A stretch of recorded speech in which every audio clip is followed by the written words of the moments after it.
World cup 2026 में Argentina को लेके ना फैंस दो एक्सट्रीम एंड्स पे बटे हुए हैं। ठीक है, एक वो है जो कि मान के बैठा है कि देखो भैया ये फाइनल में बैठे हुए हैं, इनका विराजमान है, इनकी जो रूट्स हैं जो जड़ें हैं वो अब वहीं पर ही हैं, अब ये स्टार्ट ही सेमीफाइनल से करेंगे।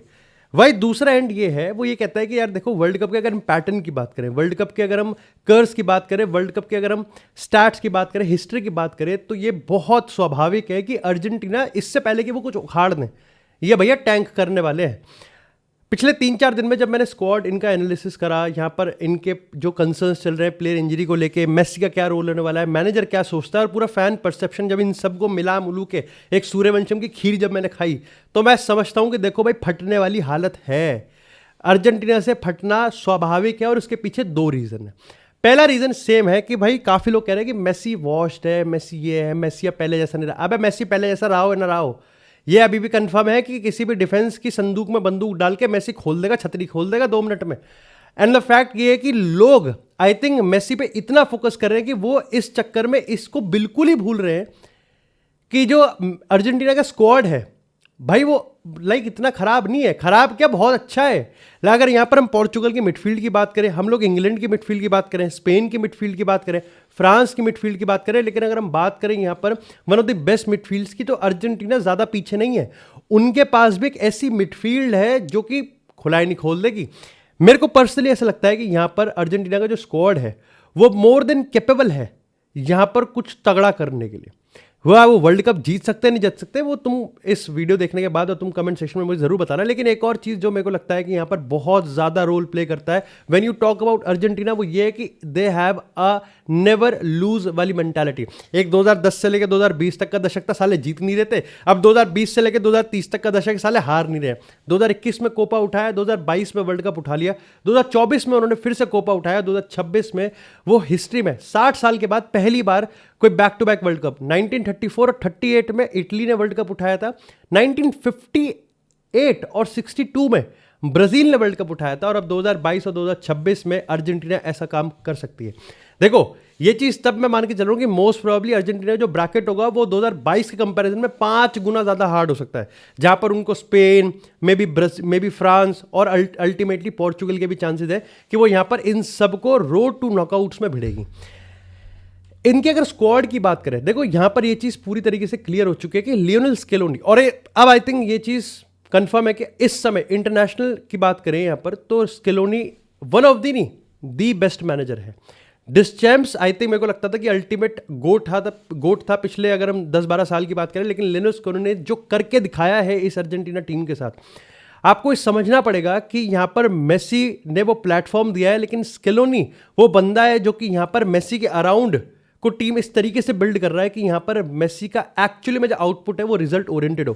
दैट्स वाई यहां पर 2010 से 2020 की बात करें तो मेसी तब भी तगड़ा ही खेलता था, 2014 में भी टूर्नामेंट का बेस्ट प्लेयर था, 2022 में भी टूर्नामेंट का बेस्ट प्लेयर था। लेकिन इस बार डिफरेंस सिर्फ इतना है कि यहां पर मैनेजर ये बात जरूर समझता है कि लियोनेल मेसी उसका बेस्ट प्लेयर है, लेकिन वो ये भी समझता है कि अगर मेसी के अराउंड टीम को इस तरीके से सेट नहीं किया गया तो यहां पर अर्जेंटीना वर्ल्ड कप नहीं उठा सकते। तो क्या 2026 में एक बार फिर से मेसी के अराउंड टीम ऐसी है? देखो यहां पर मैं ये कहूंगा कि यहां पर 2022 से जो इंस्पिरेशन लिए, और इस बार जो कॉमन है वो ये है कि 15 से ज्यादा ऐसे प्लेयर्स हैं जो कि 2022 के वर्ल्ड कप में थे। इसका मतलब स्केलोनी के पास 2 चीजें हैं। पहली चीज ये कि वो ट्राइड एंड ट्रस्टेड वाले प्रूवन फॉर्मूला पे खेल रहा है। उसको पता है कि यहां पर अगर मेरा कोई प्लेयर ऐसा भी जो 2022 के कंपैरिजन में 2026 में कम फॉर्म में है, लेकिन द फैक्ट कि यहां पर जब केमिस्ट्री क्लिक करती है तो अच्छे की परफॉर्मेंस निकल जाती है। जैसे अगर हम पेरेदेस की बात करें तो वर्ल्ड कप 2026 की टॉप मिडफील्ड में पेरेदेस की जगह कहीं नहीं होगी। अगर हम यहां पर बात करें डिपॉल की तो 2026 के बेस्ट मिडफील्ड में डिपॉल की भी कहीं जगह नहीं होगी। लेकिन अगर हम बात करें यहां पर बेस्ट परफॉर्मिंग मिडफील्डर्स की तो 2022 में यही दोनों ऐसे प्लेयर्स थे जिन्होंने ताबड़तोड़ परफॉर्मेंस दिखाई थी। वो इसलिए था क्योंकि यहां पर इस अर्जेंटीना टीम की जो केमिस्ट्री है वो इतनी ज्यादा क्लिक करती है एक दूसरे के साथ कि एक्चुअली में जो मीडियोकर होते हैं या फिर अबव एवरेज मिडफील्ड होते हैं वो भी वर्ल्ड क्लास परफॉर्मेंस देते हैं। जहां दिक्कत आएगी अर्जेंटीना के लिए वो ये है कि अब टीम्स थोड़ा सा प्रिपेयर है अर्जेंटीना के लिए। आई थिंक 2022 में अर्जेंटीना इस तरीके से आई थी कि अर्जेंटीना को लोग ऑफकोर्स फेवरेट्स भी कह रहे थे because there was Lionel Messi, लेकिन उनको पता भी था कि 2018 की बात करें, 2014 की बात करें, पिछले 2 वर्ल्ड कप में अर्जेंटीना की परफॉर्मेंस ऐसी आई है जहां पर वो टैंक कर जाते हैं, जहां पर वो बॉटल कर देते हैं। स्केलोनी ने इस चीज़ को चेंज किया इस रीज़न से कि यहाँ पर वो प्रैग्मेटिज्म को ले आया। वो इतना फ्लेक्सिबल मैनेजर है कि वो ओपोनेंट टू ओपोनेंट अपनी टीम को ढाल सकता है। और जब आप इस अर्जेंटीना की टीम को देखोगे, यस डी मरिया नहीं है, इनके पास एक प्रॉपर लेफ्ट विंगर भी नहीं है, लेकिन जब आप इस टीम को देखोगे तो आपको समझ में आएगा कि स्केलोनी इन चीज को एक्चुअली में स्ट्रेंथ में ही चेंज कर सकता है। वो यहां पर मेक श्योर कर सकता है कि लियोनेल मेसी को एक बार फिर से ऐसी टीम दी जाए जो कि लियोनेल मेसी के वर्क रेट के डिफिशिएंसी को पूरी तरीके से कंपेंसेट कर देगी। दे हैव सिमियोनी, उनके पास अल्माडा है, उनके पास निको गोंजालेस है, दे हैव निको पास, उनके पास यूलियन अल्वारेज है, उनके पास लोतारो मार्टिनेज है। जहां पर लोग थोड़ा सा स्केप्टिकल हो रहे हैं अर्जेंटीना के लिए वो ये है कि भैया ये जो डिफेंस है, ओटामेंडी 38-39, या फिर बात करें लीचा की, और यहाँ पर अब उनका सेंटर बैक भी एक इंजर्ड हो चुका है जिसके again I think most probably Capaldo यहाँ पर आएगा। सेनेसी को इन्होंने नहीं लिया। इनके पास फुल बैक स्टॉप नहीं है, इनके पास सेंटर बैक की पेयरिंग अच्छी है। मे भी यहाँ पर स्केलोनी शॉक मत होना अगर वो बैक 3 पे चले जाए, क्योंकि लिसांद्रो मार्टिनेज अगेन यूनाइटेड के साथ एक अच्छी परफॉर्मेंस दे के आ रहा है। अगर हम बात करें ओटामेंडी की तो तुमको ही पता है कि यहाँ पर वर्ल्ड कप में it's all about the experience. Thiago Silva की बात करें, पेपे की बात करें, एक टाइम तक जोस फोंटे था पोर्चुगल से, ये इतने सारे प्लेयर्स हैं कि अब यहाँ पर सेंटर बैक्स एक लीडरशिप वाला रोल निभाता है। और ये सारी चीज़ों को स्केलोनी मेक श्योर कर रहा है कि इनकी डिफिशियंसी को कैसे कंपेंसेट किया जाए। आई थिंक मोस्ट प्रॉब्ली ये होता है कि जब आप बात मेसी की करते हो, आई थिंक मेसी का होना इस टीम में इतना ज़रूरी है, क्योंकि काफ़ी लोग कहेंगे कि यार देखो बिना मेसी के, क्योंकि ये बात सच है कि कोपा 2024 में मेसी इंजरीज कंसर्न से बहुत ज़्यादा बॉदर था। ठीक है, वो पूरा बेस्ट नहीं दे पाया, उसने काफ़ी मिस भी करा, और फिर भी यहाँ पर अर्जेंटीना ने बहुत अच्छा खोल दिया था और उन्होंने कोपा अल्टीमेटली उठाया। 2026 में काफ़ी लोग एक्सपेक्ट कर रहे हैं कि मेसी एक यहाँ पर सबैटिकल रोल लेगा, एक रोटेशनल रोल लेगा, एक ऐसा रोल रहेगा जहाँ पर वो हीरो नहीं है, बस वो यहाँ पर अपना हाथ रखेगा इस अर्जेंटीना की टीम के साथ कि वो है, और अल्टीमेटली यहाँ पर जब जब ज़रूरत होगी तब तब यहाँ पर अर्जेंटीना मेसी को यूज़ करेगी। मेरे को पर्सनली ऐसा लगता है कि ये काफ़ी ज़्यादा गलत है। इस बार भी वर्ल्ड कप 2026 में अर्जेंटीना अगर कोई हीरो है तो वो मेसी है, और उसके पीछे एक बहुत क्लियर ऑब्जेक्टिव्स हैं, उसके पीछे एक बहुत ही क्लियर रीजनिंग है। और सबसे पहला रीजन सुनो, सबसे पहले डी मरिया नहीं है। आई थिंक अगर इस टीम की अगर हम बात करें तो लियोनेल मेसी के अलावा इस टीम में अभी कोई ऐसा प्लेयर है ही नहीं, चाहे हम एक्सपीरियंस वाइज कहें या फिर हम क्लच वाइज कहें, जो कि इस टीम की कमान को अपने हाथ में संभाल ले। दूसरी चीज, इस टीम में अभी भी कोई एक ऐसा प्लेयर नहीं है जिसके अराउंड आप टीम बिल्ड कर सकते हो, या फिर कोई एक मैच को पर्टिकुलरली खोल के रखे। वो काम सिर्फ लियोनेल मेसी ही कर सकता है। दूसरी चीज, मेसी आपको एक ऐसी चीज प्रोवाइड करता है जो कि आपको कोई और प्रोवाइड नहीं कर सकता। क्या यूलियन अल्वारेज अपने दम पे टीम जिता सकता है? बिल्कुल सही। क्या लोतारो मार्टिनेज अपने दम पे टीम जिता सकता है? बिल्कुल सही। लेकिन मेसी एक ऐसा बंदा है जो कि अपने दम पे तो टीम जिता ही सकता है, लेकिन ये भी मेक श्योर कर सकता है कि वो यहां पर किसी और प्लेयर को प्लेटफॉर्म कर दे। फॉर एग्जाम्पल, लियोनेल मेसी का पिच पे होना इसलिए भी बहुत जरूरी है क्योंकि उसी के पिच पे रहने से यूलियन अल्वारेज गोल मारेगा, उसी के पिच पे रहने से लोतारो मार्टिनेज गोल मारेगा, और उसी के पिच पे रहने से यहां पर अल्टीमेटली टीम थोड़ा सा डर के रहेगी। जो प्रॉब्लम अर्जेंटीना के साथ ये है कि आई थिंक टीम्स थोड़ा बेटर प्रिपेयर होंगी अर्जेंटीना के साथ, क्योंकि अब यहां पर इस टीम को हो गए 5 साल इंटरनेशनल वर्ल्ड फुटबॉल में राज करते हुए। एक टाइम था जब फ्रांस को लेके ऐसी थी, लेकिन अब सबको पता है कि फ्रांस को कैसे आप डिकोड कर सकते हो, फ्रांस को आप कहां पर वो बोरिंग फुटबॉल खेलेंगे, कहां पर उनकी वीकनेसेस है, और अर्जेंटीना को लेके भी अब टीम्स थोड़ा बेटर प्रिपेयर होंगी। यहां पर मेन चीज जो अर्जेंटीना से आपको डरनी चाहिए वो ये है कि देखो world cup is all about knockouts. ठीक है, यहां पर 48 टीमों का ग्रुप स्टेज है, और सबको पता है कि मोस्ट प्रोबेबली अर्जेंटीना बहुत अच्छे ही नंबरों से यहां पर नॉकआउट्स में जाएगी। बात आएगी नॉकआउट्स पे, और अर्जेंटीना से सबसे बड़ा डरने का रीजन ये है कि अर्जेंटीना एक ऐसी टीम है जो पेनल्टीज में भी तगड़ी है। अर्जेंटीना एक ऐसी टीम है जो कि डिफेंसिव रिकॉर्ड भी बहुत तगड़ा रखती है, और अर्जेंटीना एक ऐसी टीम है जो कि गोल्स तो मारेगी ही मारेगी। ऐसे में उनके अगेंस्ट कोई भी टीम आएगी, सो दे हैव द एक्सपीरियंस। जहां पर उन्होंने penalty shoot out, world cup final में उन्होंने पेनल्टी शूट आउट बताया, तो उनके पास गोलकीपर तगड़ा है। ठीक है, उनके पास लियोनेल मेसी है, मेसी का होना ही अपने आप में कितनी बड़ी चीज है। एंड अगेन एक बहुत ही अंडररेटेड सा रीजन है, बट उनके पास फैंस का भी बहुत तगड़ा सपोर्ट होता है। 2022 के वर्ल्ड कप की बात करें तो अगर सबसे ज्यादा क्राउड, सबसे ज्यादा फैन सपोर्ट किसी भी स्टेडियम में किसी टीम को मिल रहा था तो वो अर्जेंटीना को ही मिल रहा था।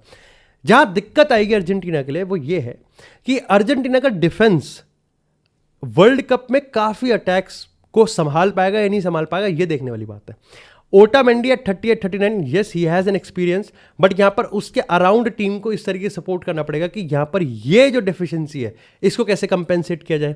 एक चीज यहां पर ये देखने वाली बात है जो कि सबसे बड़ा है कि लियोनेल मेसी को इंजर्ड नहीं हो सकता। अभी फिलहाल अर्जेंटीना के कैंप में बहुत सारे इंजरी कंसर्न्स है, लेकिन अब ऐसा पता चल रहा है सिर्फ मोलिना यानी कि उनका जो राइट बैक है वो ऐसा बंदा है जो कि 100% प्रिपेयर नहीं है। उसके बाद निको पास अब ट्रेनिंग कर रहा है, मेसी अब परफेक्ट ट्रेनिंग कर रहा है, Julian Alvarez most probably Julian Alvarez को शायद से अल्जीरिया के अगेंस्ट यानी कि जो उनका ओपनर है उसमें बिठाया जा सकता है, लेकिन बाकी पूरी टीम अब तरीके से 100% है।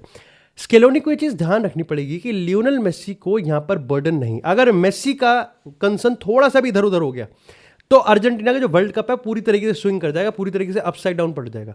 और ये चीज़ बहुत ज़्यादा स्केलोनी को ध्यान रखनी पड़ेगी, क्योंकि यहां पर नॉकआउट सब, यहां पर जो गेम्स है ग्रुप स्टेज गेम एक ज़्यादा नहीं बढ़ा बल्कि नॉकआउट एक ज़्यादा गेम बढ़ गया। तुम समझ रहे हो, आप ग्रुप स्टेज में गेम हार जाओ या ग्रुप स्टेज में थोड़ा बॉटल कर दो, ड्रॉ कर दो तो चल जाएगा, लेकिन ग्रुप स्टेज में गेम नहीं बढ़ाए गए, गेम बढ़ा है नॉकआउट्स में। राउंड ऑफ 16 के से अब राउंड ऑफ 32 आ गया, तो यानी कि एलिमिनेट होने के चांसेस, एक छोटी सी मिस्टेक और आपका पूरा कैंपेन बाहर गया, उसके चांसेस एक और बढ़ गया कि आपके पास राउंड ऑफ 32 भी है, राउंड ऑफ 16 भी है, फिर आपके पास क्वार्टर फाइनल्स, फिर semifinal and ultimately final.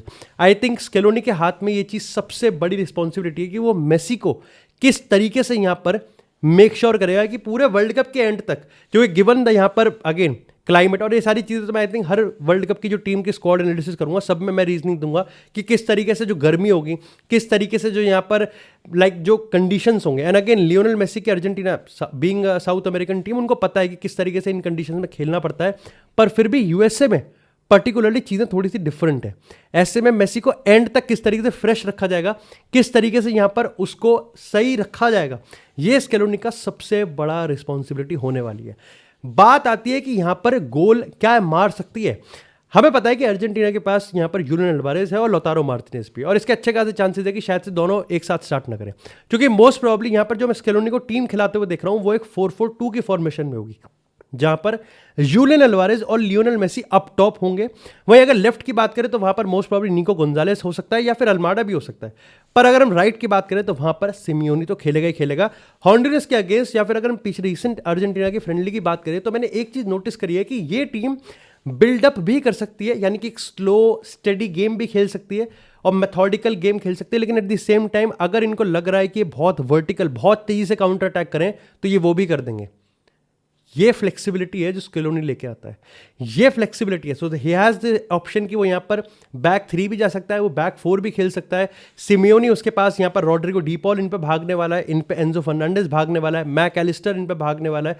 Again make sure जो इंपॉर्टेंट है वो ये है कि मेसी का जो पूरा का पूरा प्लेटफॉर्मिंग है उससे सबसे ज़्यादा फायदा किसी और को हो या ना हो, लेकिन यूलियन अल्वारेज को सबसे ज़्यादा फायदा होगा, क्योंकि जो स्पेसेस लियोनल मेसी क्रिएट करके एक्सप्लॉइट करेगा वो यूलियन अल्वारेज को ही फायदा उठाना है। और इसलिए मेरे को लगता है कि अगर काफी लोग स्केप्टिकल भी हैं कि यूलियन अल्वारेज का सिमियोनी के अंडर एथलेटिको मैड्रिड में सीजन खराब गया है, मेरे को लगता है कि यहां पर अर्जेंटीना में वो मोर देन इनफ कर देगा। बात आती है कि आप इससे, इस टीम से एक्सपेक्ट क्या कर सकते हो। देखो मेरे को ऐसा पर्सनली लगता है कि यहां पर क्वार्टर फाइनल्स एक ऐसी चीज है जहां पर अर्जेंटीना को मैं बहुत बहुत आराम से और विदाउट एनी अपसेट जाता हुआ देख रहा हूं। मेन चीज आएगी यहां पर क्वार्टर फाइनल से, क्योंकि उसके बाद यहां पर फ्रांस, स्पेन, पोर्चुगल, इन सब का परम्यूटेशन कॉम्बिनेशन बनने लग रहा है। और यहां पर यह देखने वाली बात है कि अर्जेंटीना किस तरीके से मेसी को सलामत रख सकती है और किस तरीके से वो यहां पर 2022 के वर्ल्ड कप से, क्योंकि काफी लोग ये चीज कह रहे हैं कि भाई 2022 तो उन्होंने फुटबॉल कंप्लीट कर दिया, what's the motivation left for Lionel Messi. लोग ये भूल जाते हैं कि ये बात सच है कि मेसी ने वर्ल्ड कप जीत लिया है, लेकिन लोग ये भूल जाते हैं कि मेसी इस वर्ल्ड कप में विदाउट एनी प्रेशर खेल रहा है। ये बात सच है, काफी लोग कहेंगे back to back World Cup का प्रेशर है। मेन चीज ये है कि they have nothing to loose,